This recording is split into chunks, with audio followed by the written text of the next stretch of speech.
Hello everyone, in this video I'll show you how to get vertical alignment in Google Docs. So let's begin.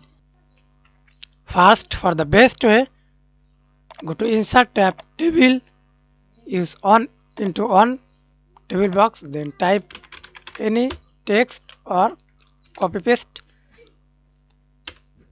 then select text or directly use alignment left, right, left, middle, fill.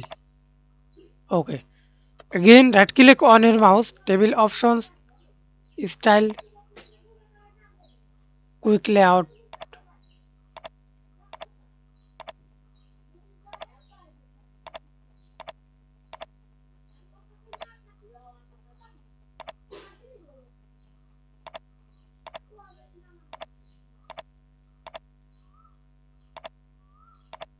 style,